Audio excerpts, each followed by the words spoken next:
Puan Yang di-Pertua, saya mohon untuk membacakan jawapan bagi pihak Menteri Keuangan 2. Beliau sihat tapi suaranya tidak sihat.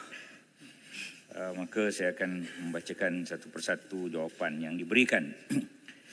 Pergerakan nilai ringgit pada tahun ini didorong oleh perkembangan dalam pasaran global dan prestasi ekonomi domestik yang kukuh.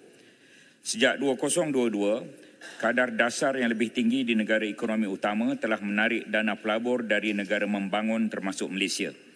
Dengan peralihan pendirian dasar monetary ekonomi utama global, terutamanya Amerika Syarikat, yang telah mula menurunkan kadar dasar, tingkah laku, sentimen pelabur turut berubah berikutan perbezaan kadar faedah yang semakin mengecil.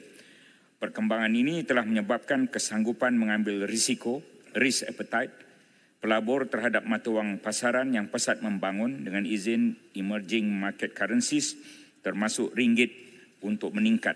Selain perkembangan global, ringgit Malaysia menunjukkan prestasi lebih kukuh berbanding mata wang serantau didorong keyakinan pelabur terhadap agenda pembaharuan kerajaan.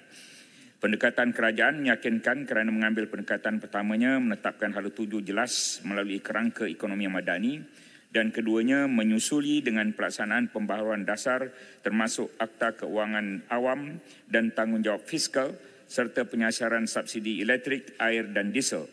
Kerangka ekonomi madani juga disokong melalui kertas dasar seperti Pelan Induk Perindustrian Baharu 2030 yang menetapkan strategi dan fokus pelaburan negara untuk menyokong peralihan ekonomi negara supaya lebih makmur, mampan dan terangkum. Seterusnya, asas ekonomi negara bertambah kukuh. Pertama, pertumbuhan ekonomi suku kedua 2024 mencapai 5.9% berbanding suku pertama 4.2%. Kedua, pengangguran terus menurun ke paras 3.2% bulan Ogos 2024 selaras dengan keadaan sebelum COVID-19.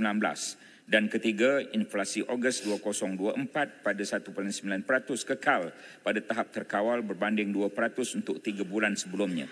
Selain itu, pelaburan yang diluluskan, perdagangan serta indeks pengeluaran perindustrian menunjukkan prestasi yang lebih kukuh serta sistem kewangan yang teguh turut menyumbang kepada peningkatan nilai ringgit.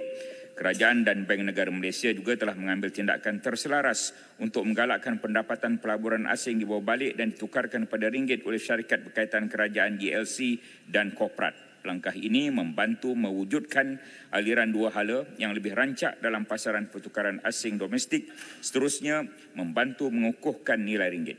Terima kasih. Kampa. Terima kasih penjelasan daripada Wabi Timbalan Menteri. Sebelum ini pihak pembangkang mainkan isu nilai wang ringgit. Ada yang cakap sampai nilai rahmah. Ada yang guna pakai data yang salah daripada Google untuk menyerang kerajaan. Tapi hari ini kita nampak nilai ringgit kian meningkat dan ini disebabkan oleh nilai yang kukuh. Dan kita perlu ingat, nilai ringgit ni dia ada lagging effect.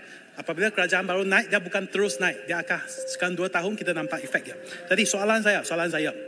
Bank-bank pusat utama seperti di Amerika Syarikat dan United Kingdom telah turunkan kadar faedah mereka masing-masing. Adakah Bank Negara Malaysia akan mengikut jejak bank-bank pusat ini? Dan jika ya, apakah kesan yang akan ada terhadap ringgit? Terima kasih Wabi Kampa. Ada jawapannya di sini.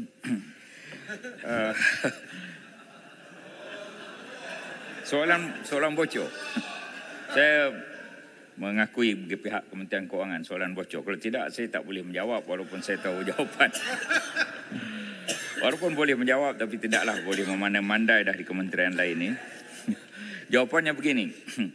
Keputusan OPR oleh Bank Negara Malaysia akan terus didorong oleh perkembangan domestik Malaysia yang mempengaruhi prospek pertumbuhan dan inflasi. Misalnya, ketika Bank Pusat Amerika Syarikat meningkatkan kadar dasarnya secara mendadak, Bank Negara Malaysia tidak ikut bersama dengan menaikkan OPR kita ke lingkungan 5%. Sebaliknya, OPR kekal di paras yang sama 3%. Prinsipnya tetap sama untuk situasi sekarang. Pertimbangan Bank Negara Malaysia berbeza daripada bank pusat lain dan lebih bergantung kepada keadaan yang kita sendiri hadapi. Ekonomi Malaysia pada masa ini berada pada tahap yang menggalakkan dan tekanan harga masih terkawal.